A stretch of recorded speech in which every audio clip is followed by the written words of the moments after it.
जय गणेश दोस्तों, ये जो आप शूट देख रहे हैं ये है 28 सितंबर की रात का। और यहाँ पे मैंने अपना बेडरूम बिल्कुल खाली कर दिया है। और ये पुराने वाले जो टेबल कवर्स हैं ये रखे हैं क्योंकि नेक्स्ट डे होनी है वाइट वॉश इस रूम में। और कल से हमारा वाइट वॉश का प्रोग्राम चालू होने वाला है। पूरे घर में मैं इस बार वाइट वॉश कराने वाली हूँ। तो उसी के लिए ये पुराने बेड कवर्स टेबल कवर्स निकाल के रखे थे क्योंकि इन्हीं से मैं अपना फर्नीचर को कवर करूँगी। सारे फ़ोटो फ्रेम्स और वॉल क्लॉक हटा दी है, कर्टन्स हटा दिए हैं। और ये है मेरी लॉन्ड्री वाली बास्केट। तो इसका आप हाल देख ही सकते हैं। एक्चुअली मेरी बड़ी बेटी भी जयपुर से आई हुई है तो उसके कपड़े भी हैं और हमारे रोज़ के कपड़े हैं और कर्टन्स भी हमें धोने हैं नेक्स्ट डे। तो इसको पहले मैंने सॉर्ट किया और सॉर्ट करने के बाद अपने कपड़े वॉशिंग मशीन में डाल दिए और कर्टन्स को अलग कर दिया। तो फिर नेक्स्ट डे मॉर्निंग के लिए थोड़ा सा काम मेरा हल्का यहाँ पे हो जाता है जब आप सॉर्टेड रहते हैं कि आपको पहले कौन से कपड़े लोड लगाना है। तो उसके बाद फिर ये है नेक्स्ट डे मॉर्निंग का शूट। आज पुताई शुरू हो जाएगी तो मुझे थोड़ा और जल्दी उठना पड़ा था आज, क्योंकि आज कंपैरेटिवली एक्स्ट्रा काम हो ही जाते हैं जब घर में वाइट वॉश होता है। तो ये मेरा मॉर्निंग वाला जो रोज़ का सीन है वो है। इस वक्त मैं अपना ल्यूकवार्म वाटर पीना ये सब करती हूँ। और उससे भी पहले जो है मैं अपने फ्रूट्स निकाल के बाहर रख देती हूँ। जो फ्रिज में फ्रूट्स रहते हैं उनको निकाल के बाहर रख देती हूँ, जो कि आधे घंटे तक वे जो है अपने रूम टेम्परेचर में आ जाएँ। और जो भी सब्ज़ी वगैरह निकालनी है इसी वक्त निकाल लेती हूँ। इसके बाद मैंने अपना ल्यूकवार्म वाटर पीना होता है। उसके बाद मैं थोड़ा बहुत जो है ब्रेकफास्ट का काम करने के बाद आधे घंटे के बाद अपने फ्रूट्स भी ले लेती हूँ। तो यहाँ मैं वही कर रही हूँ। अपने जो है आज मैं जो है पहला अपना मील बनाना लेने वाली हूँ। और यहाँ पर मैंने टमाटर भी निकाल दिए हैं। रात को ही मटर सोख करके रख दिए थे तो उनको मैं प्रेशर लगाने के लिए रख दिया पहले ही, क्योंकि गलने में थोड़ा टाइम लग ही जाता है। तो इसको मैंने ऑन किया और उसके बाद फिर मैं अपना पानी वगैरह पी के बाकी के काम निपटाऊँगी। ये मेरे फ्रूट्स निकल चुके हैं। और इसके बाद फिर मैंने अपने जो कपड़े हैं उनका लोड लगा दिया था। तो जितने कपड़े एक बारी में मेरी वॉशिंग मशीन में इजीली घूम जाते हैं उतने ही कपड़े मैंने लोड लगाए। बाकी के कपड़े मैंने पोस्टपोन कर दिए, उनको मैं नेक्स्ट डे लगाऊंगी क्योंकि इसके बाद मुझे धोने हैं कर्टन्स। और एक ही लोड इसलिए मैंने अपने जो कपड़े हैं उनका लगाया था। तो वो धुल चुके थे, उनको मैंने स्पिन टब में डाल दिया। उसके बाद मैंने ये कर्टन्स जो हैं ये डाल दिए। तो ये मैंने उसी पानी में घुमाने के लिए छोड़ दिए हैं जिस पानी में मैंने कपड़े धोए थे। तो मैं पहले क्या करती हूँ, इनको घुमा देती हूँ जिससे कि इनकी जो डस्ट होती है, क्योंकि धूल हो ही जाती है, वो धुल जाए, मतलब निकल जाए पानी में। उसके बाद मैं इसमें फ्रेश वाटर भर के फिर डिटर्जेंट डाल के इन पर्दों को धोऊंगी। तो इतना काम करने के बाद फिर मैं आ गई जो है अपना ये मेरी जो है बकेट आप देख लीजिए बिल्कुल खाली हो चुकी है। कपड़े जो है मैंने कम कर दिए थे ना, तो वो मैंने स्पिन टब में डाले हुए हैं, वो अलग निचुड़ रहे हैं कपड़े। इसके बाद फिर मैंने मटर छौंक दी और आटा वगैरह मल के अपना जो बेसिक काम होता है वो कर लिया। और ये मटर जो है इसको मैं ठंडा होने के लिए डाइनिंग टेबल पे रख दूँगी क्योंकि ये टिफ़िन में लगानी है। और इसलिए ये जो है सिंक के बर्तन ये बाद में धुलेंगे, क्योंकि मैं बीच बीच में वॉशिंग मशीन का भी काम करती जा रही थी। और ये मटर जो है मुझे अभी टिफ़िन में रखना है, इसलिए इनको मैं ठंडा करने के लिए डाइनिंग टेबल में रख दे रही हूँ। और ये गर्म है इसलिए इसके नीचे एक मैट रख दूँगी, नहीं तो प्लास्टिक जो है पिघल जाता है। और ऐसे ही चलते फिरते मैं अपने नट्स भी खाती जा रही हूँ। और केला मैं खा ही चुकी थी एक बार बीच में रुक के, तो अभी मैं ये नट्स अपने खा ले रही हूँ। तो इसके बाद जो है फिर मैं वॉशिंग मशीन वाले एरिया में चली गई। तो वो जो मैं मतलब पुराने पानी में मैंने जो पर्दे घूमने के लिए छोड़े हुए थे वो पानी मैंने ड्रेन करने के लिए लगा दिया यहाँ पे, क्योंकि अब ये पानी ड्रेन होगा। और इसके बाद मैं इसमें साफ़ पानी भरूंगी, देन डिटर्जेंट डाल के फिर इसको घुमाने के लिए छोड़ दूँगी। और ये वो कपड़े हैं जो मैंने हटा दिए थे, मतलब इनको मैं कल धुलूँगी। तो जो उतने इम्पॉर्टेंट नहीं थे धुलने, उनको मैंने कुछ कपड़े हटा दिए थे क्योंकि एक लोड से ज़्यादा हो रहे थे और आज टाइम थोड़ा कम है। फिर मैंने ये जो कर्टन्स हैं इसमें साफ़ पानी भरने के लिए छोड़ दिया है। और इसके बाद फिर मैंने अपने मॉर्निंग वॉक वाली ड्रेस पहनी और ब्रश वगैरह करके, और मैं सादे पानी से मुँह धोती हूँ इस वक्त। फिर उसके बाद अपने बाल वगैरह जूड़ा वूड़ा बना के इस बीच में जितनी देर मैं अपना ये काम करूँगी, यहाँ पे बगल में ही वॉशिंग मशीन वाला एरिया है तो वो जो है पानी भरता रहता है। तो पानी भरेगा तो उसमें अपना मैं डिटर्जेंट डाल के उसको घुमाने के लिए छोड़ दूँगी। मैं ज़्यादातर वॉशिंग मशीन में पानी भरना और कपड़ों का लोड लगाने वाला काम तभी आके करती हूँ जब मैं वॉक के लिए रेडी होने के लिए आती हूँ, क्योंकि मेरे रूम से लगा हुआ ही वॉशिंग एरिया है। तो मुझे बार बार काम छोड़ छोड़ के वॉशिंग मशीन में पानी भरने और पानी बंद करने के लिए नहीं आना पड़ता है। तो इधर मैं वॉशिंग मशीन में पानी भरने लगाती हूँ और उधर अपना ड्रेस वगैरह पहन के बाल बनाना, ब्रश करना, मुँह धोना और शूज़ वगैरह पहनना ये सब कर लेती हूँ। तो इससे पहले मैं आधे घर में पोछा लगा चुकी थी और वॉशिंग मशीन में मतलब मेरा भी वॉक पे जाने पे 10-15 मिनट अभी बचे हैं, मतलब 10 मिनट बचे हैं। तो इस बीच में मैं जो अपना बचा हुआ आधा घर है जहाँ पे मैं वाइपर से पोछा लगाती हूँ, उस काम को भी निपटा के ही आज वॉक पे जाऊँगी, क्योंकि आने के बाद कपड़े फैलाने का बहुत ज़्यादा काम बढ़ा हुआ है। तो इधर मेरे जो स्पिन टब में कपड़े रखे थे, जो हमारे डेली यूज़ के कपड़े हैं, वो धुल चुके हैं और निचोड़ चुके हैं, और उनको मैं झटकार के निकाल दे रही हूँ बाल्टी में, और उनको उल्टा कर यहीं पर कर देती हूँ मैं कपड़ों को, क्योंकि कलर फेड हो जाता है धूप में। तो धूप में खड़े होके उनको उल्टा करने से अच्छा है कि मैं यहीं से इनको जो है झटकार के उनकी जो रिंकल्स हैं वो निकाल के और उल्टा कर लेती हूँ, जिससे कि वो जो है मतलब ऊपर फिर मेरा काम छत पे बढ़े ना। तो इनको मैंने निकाल दिया है और उधर मेरे पर्दे घूम रहे हैं। तो इतना करने के बाद फिर मैं बाकी की क्लीनिंग करूँगी।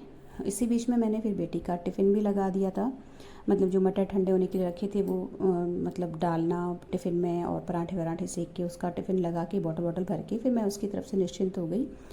तो अब फिर मेरे को इधर वाली पोर्शन में पोछा लगाना है, तो यहाँ मैं थोड़ा फटाफट काम कर रही हूँ। मेरा मतलब एम ये है कि मैं आज घर की पूरी क्लीनिंग का काम निपटाने के बाद ही वॉक पे जाऊँ। तो अभी 7 बजने में 5-7 मिनट कम है, तो मैं और बेटी साथ ही निकलते हैं, ऑलमोस्ट एक ही टाइम पे। वो स्कूल को जाती है साइकिल से और मैं पीछे पीछे वॉक के लिए निकल जाती हूँ। तो करेक्ट 7 o'clock पे फिर मैं निकल गई थी वॉक के लिए, और आगे आगे मेरी बेटी गई और पीछे पीछे मैं निकली। तो उसके बाद फिर पौन घंटे के बाद लगभग 7:45 के आसपास में घर पे वापस आ गई हूँ।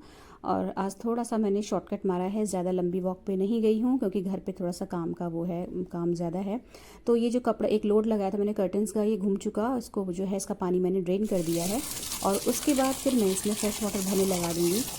मैं इसको स्पिन टब में ही कर्टन्स को या कोई भी हैवी कपड़ा जैसे कंबल वगैरह होते हैं तो उसी में खंगाल लेती हूँ अच्छे से 3-4 बार पानी चेंज करके, और फिर उसके बाद फिर मैं उनको स्पिन करती हूँ, जिससे कि कपड़े अच्छे से धुल जाते हैं, साफ़ हो जाते हैं। और मतलब स्पिन टब में ज़्यादा घुमाओ तो मुझे लगता है कि कपड़ों का जो क्वालिटी है वो ख़राब होता है। मेरी जो है सेमी ऑटोमेटिक मशीन है। तो उसके बाद फिर मैं वहाँ पे पानी भरने के लिए छोड़ आई कर्टन्स में, और उसके बाद यहाँ पे मैं अब 1 गिलास पानी अपना पी लूँगी। चिल्ड वाटर नहीं पीती फ्रेंड्स, मैं मिला के पीती हूँ, सादा और चिल्ड ठंडा पानी मिला के। और इतने यहाँ पे पानी भर चुका था। तो पानी भरने के बाद फिर मैंने इसको हाथों से खूब खंगाल लिया और वापस इसको जो है ड्रेन पे लगा दिया। एक बार फिर से ड्रेन होगा, उसके बाद मैं इसमें फिर से साफ़ पानी भर के इसको खंगालूँगी। तो और ऐसा मैं 3 से 4 बार करती हूँ। अगर बहुत ज़्यादा गंदा है तो 4 बार, नहीं तो 3 बार पानी बदल के खंगाल के उसके बाद स्पिन टब में डालती हूँ कर्टन्स को, और बहुत मतलब हल्का सा स्पिन करती हूँ, ज़्यादा उसको नहीं निचोड़ती, क्योंकि इससे क्वालिटी ख़राब हो जाती है कपड़ों की। तो इसको मैं 3 से 4 बार, इसी तरीके से मेरा तरीका पर्दे धोने का और कोई भी हैवी चीज़ धोने का रहता है, कंबल वगैरह। इसके बाद मैंने सिंक वगैरह क्लीन करी और मैं नहाने चली गई। नहा के आने के बाद जो है मेरे पर्दे पूरे धुल चुके थे। ये फाइनल वाला जो पानी चेंज करने का काम था ये मैं कर गई थी, मतलब पानी भर के इसको घुमाने छोड़ दिया था, और फिर नहा के आके मैंने पानी ड्रेन करके ये जो कर्टन्स हैं इनको मैं स्पिन टब में डाल के इनको हल्का सा एक स्पिन करूँगी, और उसके बाद ये मेरे कपड़े डन हो जाएंगे। वॉश टब का मैंने गंदा पानी ड्रेन करके वॉश टब को भी क्लीन कर दिया, और बस इतना सा ही स्पिन करके फिर मैं छत पे गई, और मैं इसी वक्त ही सूर्य नारायण को अर्घ्य भी देती हूँ। तो सूर्य देवता को जल चढ़ा के फिर मैंने कर्टन्स वगैरह जो है फैला दिए। और ये जो डोरियाँ आप देख रहे हैं फ्रेंड्स, इनसे इनकी जो ये जहाँ से रॉड डलती है ना, कर्टन्स के जो होल होते हैं उनको डोरी से बांधने के बाद ही वॉशिंग मशीन में डालना। ये हमसे कर्टन वाले ने भैया ने बताया था कि इस तरीके से धोने चाहिए पर्दे, तो इनके जो रिंग्स हैं वो निकलते नहीं हैं। तो यहाँ पे मेरे कपड़े आज बहुत ज़्यादा हैं, इसीलिए मैंने वॉक ज़्यादा लंबी नहीं करी, मतलब टाइम से पहले घर आ गई थी मैं। तो छत पे आज कपड़े ही कपड़े दिख रहे होंगे आपको। तो ये कपड़े डालने में मेरे को 10-15 मिनट लग गए। देन फिर मैं नीचे गई, फिर से मैंने 1 गिलास पानी पिया। सुबह के टाइम पे मेरा पानी का इंटेक काफ़ी ज़्यादा रहता है, क्योंकि वर्कलोड भी ज़्यादा रहता है और एनर्जी भी काफ़ी जाती है। तो पानी पीते रहने से हाइड्रेट रहती है बॉडी। तो उसके बाद फिर मैंने अपनी चाय चढ़ा दी थी, और ये मेरी पहली चाय है, मतलब मेरी और मेरे हस्बैंड की। तो चाय बनाने के बाद फिर हम चाय पीते हैं इसी वक्त, और एक ही साथ बैठ के हम लोग चाय पीते हैं। और वो देखिए मैंने साइड में आपको बर्तन भगवान जी के दिख रहे होंगे, ये भी मैं नहा के धो लिए थे मैंने फटाफट, और सूर्य नारायण को अर्घ्य भी दिया था। तो चाय बनते बनते ही यहाँ पे मैं जो सिंक में बचे हुए बर्तन हैं, जो मतलब सिंक तो कभी खाली नहीं रहता है, तो आप सभी जानते ही हैं, मतलब इसको बीमारी है सिंक को हमेशा भरे रहने की। तो वो बर्तन हाथ के हाथ में धोती रहती, मुझे भरे हुए सिंक से बड़ी घबराहट होती है। तो जो भी थोड़े बहुत बर्तन लगते रहते हैं मैं उनको बिल्कुल भी छोड़ती नहीं हूँ सिंक में। तो इधर मेरी चाय पक रही है, उधर मेरा सिंक खाली हो रहा है। तो इस वक्त वाली जो चाय होती है मेरी पहली और आखिरी चाय होती है, तो उसको मैं बड़ी तसल्ली से अच्छे से पका के अदरक वदरक डाल के बढ़िया बना के मतलब पीती हूँ।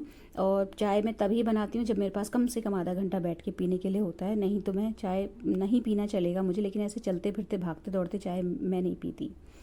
तो उसके बाद फिर जो है वो जो मैंने मटर बनाई थी वो हम लोग ब्रेकफास्ट में नहीं खाएंगे, वो मैंने बेटी को भेज दिया था। इतने में मेरे हस्बैंड दूध भी ले आए थे।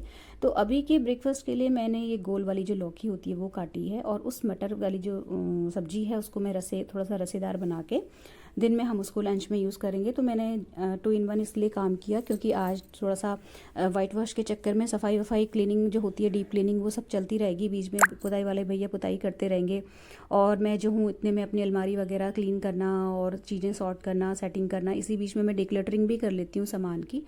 तो वो सब चलता रहता है, इसीलिए मैंने लंच भी अर्ली मॉर्निंग में ही इस तरीके से प्लान किया कि वो बन गया। तो यहाँ पे मैं देसी घी में लौकी को छौंक दूँगी। तो बहुत ही सिंपल तरीके से ये लौकी हमारे घर में बनाई और खाई जाती है, और बहुत ही यम्मी मुझे लगती है।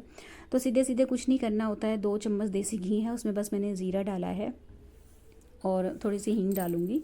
हींग डालने के बाद हम जो लौकी होती है उसे डाल देते हैं, और उसमें सिर्फ नमक और कुटी मिर्च डाल के और बिल्कुल नाम मात्र का पानी डाल के उसमें हम प्रेशर लगा देते हैं। तो ये मतलब इसमें हल्दी वगैरह कुछ भी नहीं जाती है, और ये बिल्कुल मतलब सफ़ेद कलर की सब्ज़ी बनती है, लेकिन होती बहुत टेस्टी है। जो लौकी का ऑथेंटिक टेस्ट होता है वो इस सब्ज़ी में आता है। और इसमें खटास देने के लिए जो आम की फाँकें होती हैं उसको हम एंड में डालते हैं, जब सब्ज़ी पक जाती है, मतलब प्रेशर खोलने के बाद। उसके बाद जब लौकी गल जाती है उसमें, तब उसके बाद खटाई की जो फाँक है, आम की जो फाँकें होती हैं वो 2-3 डाल दी, तो उससे खटास भी आ जाती है। तो बहुत ही सादी सी, बहुत ही यम्मी सी सब्ज़ी बनती है।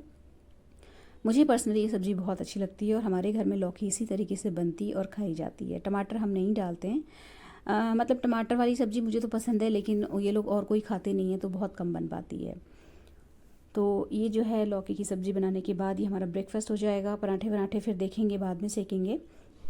तो इसी बीच में फिर दूध भी मैंने छान लिया है, और दूध छान के इसको भी मैं एक साइड चढ़ा दूँगी। तो इस वक्त जो है मल्टीटास्किंग होती रहती है। अभी मतलब भैया आए नहीं है पुताई वाले, वो आ जाएंगे तो फिर मैं दूसरी तरफ भी एंगेज हो जाऊंगी, क्योंकि कभी कुछ चाहिए होता है, कभी कुछ चाहिए होता है, तो आपको वहाँ पे मतलब थोड़ी थोड़ी देर में अवेलेबल होना ही पड़ता है। हस्बैंड मेरे ऑफिस जाने से पहले तक तो देखते हैं, उसके बाद ऑफिस चले जाते हैं, तो फिर मतलब एक ड्यूटी सी हो ही जाती है। तो आज मैं ऑफिस नहीं जाऊंगी इसीलिए, क्योंकि मुझे घर पे रहना पड़ेगा। तो ये वही मैं देखिए आम की फाँकें जो होती है सूखी हुई, ये भिगा रही हूँ इसमें ल्यूकवार्म वाटर में। तो ये जो आम की सूखी हुई फाँकें होती है फ्रेंड्स, इनको मैं घर में ही बना लेती हूँ गर्मियों में, जब आम का सीज़न आता है, कच्ची अमिया का। तो ये इसमें पानी में डिप करके छोड़ दो, तो इसकी जो खटास होती है वो पानी में आ जाती है। तो फिर जब सब्ज़ी का जब तक प्रेशर खुलेगा तो ये पानी उस सब्ज़ी में डाल दें, तो मतलब सब्ज़ी अच्छी खट्टी बन जाती है। लंच और ब्रेकफास्ट एक साथ प्लान करने से फ्रेंड्स ये हुआ कि मुझे काफ़ी सारा टाइम मिल गया, और मुझे इस सूट में जो एम्ब्रॉयडरी रह गई थी करनी, वो भी मैंने इसी वक्त कंप्लीट कर ली थी। कुछ एक फ्लावर्स रह गए थे वो कंप्लीट करे, और इसको पहन के फिर मैंने एक शॉर्ट वीडियो भी शूट करके उसको भी मैंने अपलोड कर दिया था। तो इस वीडियो से रिलेटेड अगर आपको कोई भी जानकारी चाहिए, अगर आपको अच्छी लग रही है और सीखनी है, तो इसका जो ट्यूटोरियल है मैंने अपने दूसरे चैनल में अपलोड कर दिया है, उसका लिंक मैं डिस्क्रिप्शन में डाल दूँगी। बहुत ही सिंपल कढ़ाई है, और एक सीधे सादे सिंपल से कुर्ते को इतना रिच और मतलब क्लासी लुक दिया है इसने। मेरे कैमरे में इतना अच्छा कैच नहीं हुआ है इसका क्वालिटी, इसका कलर वगैरह, लेकिन ये बहुत ही खूबसूरत, बहुत ही प्यारा कुर्ता बन के मेरा तैयार हो गया। तो इसके बाद फिर फ्रेंड्स मैं जो है काफ़ी टाइम हो गया था और सारे कपड़े मेरे सूख चुके थे, तो फिर मैं छत पे जाके कपड़े सारे उतार लाई। तो यहाँ पे मेरे कर्टन्स वगैरह सब कुछ सूख चुके हैं। इनको उतारने के बाद फिर आज जो मेरे को एक बहुत बड़ा और काम करना है वो ये है कि एक मैंने वर्ली आर्ट का फ्रेम शुरू किया है बनाना। वर्ली पेंटिंग आप लोग जानते होंगे। तो तो मतलब सिंपली एक क्या कहना चाहिए उसको, फोक आर्ट होती है, तो उसको मैं बना रही हूँ। और अभी मेरी बेटी बड़ी वाली जो है वो जयपुर से आई हुई है, तो मैंने उसको वो सौंप दिया है क्योंकि टाइम कम है और मैं चाहती हूँ कि वो नवरात्रि तक मैं कंप्लीट कर लूँ और उसमें फ्रेम वगैरह भी करवा लूँ। तो इसलिए अभी वो आई हुई है, तो मैंने उसको बोला कि चल थोड़ा बहुत तू भी मेरी हेल्प कर दे, तो वो उसमें लगी हुई है। तो मैं फ्री हो गई हूँ थोड़ा, तो इधर उधर के काम में निपटा ले रही हूँ। तो अगर मुझे टाइम मिलेगा तो मैं अपनी बेटी को भी कंपनी दूंगी और कोशिश करूँगी कि वर्ली आर्ट भी आज थोड़ा बहुत निपटा दूँ। मतलब काफ़ी सारा काम तो हम उसमें कर चुके हैं, तो आगे मैं आपको दिखाऊंगी कि मैंने कैसे बनाया है उसको और कैसे मैं मतलब मेरी बेटी बना रही है। बहुत ही सुंदर, बहुत ही एलिगेंट लगती है वर्ली पेंटिंग्स फ्रेंड्स। और जो नॉर्मल हल्की फुल्की भी ड्राइंग जानते हैं, तो ड्राइंग या स्केचिंग वो इजीली इस पेंटिंग को कर सकते हैं, जिनको शेडिंग वगैरह और बहुत सारे कलर्स का काम नहीं आता करना।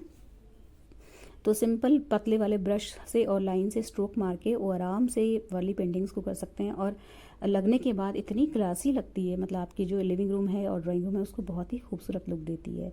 तो यहाँ पे मैं सारे पर्दे और सारे कपड़े उठा चुकी हूँ, तो आप देख सकते हैं कितना बड़ा ढेर कपड़े का आज है।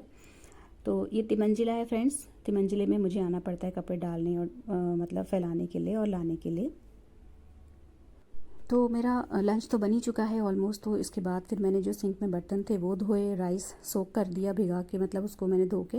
और ये हमारा जो है लॉबी का दृश्य आप देख लीजिए, यहाँ पे पेंटर भैया रिपेयरिंग कर चुके हैं इतनी देर में। सीलन बहुत है फ्रेंड्स हमारे घर में नीचे नीचे के एरिया में, तो वो पेंटर भैया को आज उसी में सारा टाइम लग जाएगा। तो ये देखिए मैं आपको जो वर्ली पेंटिंग के बारे में बता रही थी ये है, और इसका जो सेंटर वाला पार्ट है वो ऑलमोस्ट डन हो चुका है। तो अभी बेटी कर रही है इसमें, लेकिन कल मतलब इससे पहले वाले दिन हम दोनों ही मिलके कर रहे थे, तो वो काफ़ी काम मेरा करवा देती है। तो यहाँ पे भी भैया पेंटिंग वाले जो हैं वो रिपेयर करके जा चुके हैं सीलन वाला एरिया। और देखो आज कितना होता है, वाइट वॉश होता है कि नहीं हो पाता, या रिपेयरिंग में ही सारा दिन निकल जाएगा, तो कल ही पता चलेगा। तो इस वक्त तक काफ़ी थकान हो चुकी थी। तो नॉर्मली मैं चाय नहीं पीती हूँ, दूसरी मतलब शाम को ही पीती हूँ, 2 ही चाय पीती हूँ, लेकिन आज थोड़ी सी थकान थी तो मन कर रहा था चाय पीने का। तो मैंने अपनी और पेंटर भैया की चाय बनाई। तो लंच का काम तो मेरा निपट ही चुका है, सिंक के जो बर्तन थे वो भी मैंने क्लीन कर दिए थे। तो उसके बाद फिर मैंने भैया जी को चाय दी और अपना 1 कप चाय का पिया, तो थोड़ा सा मुझे आराम मिला। फ्रेंड्स वो कुर्ते वाली जो एम्ब्रॉयडरी वाला वीडियो है वो ज़रूर देखिएगा, ज़रूर चेकआउट कीजिएगा, आपके बहुत काम आएगा। और वर्ली आर्ट में आगे में क्या क्या प्रोग्रेस होने वाली है, जो भी होगा वो शूट करके आपको अपने व्लॉग्स में दिखाती रहूँगी। अगर आपको वीडियो फ्रेंड्स अच्छा लगा हो तो प्लीज़ वीडियो को लाइक और शेयर कीजिएगा और चैनल को सब्सक्राइब ज़रूर कीजिएगा। धन्यवाद।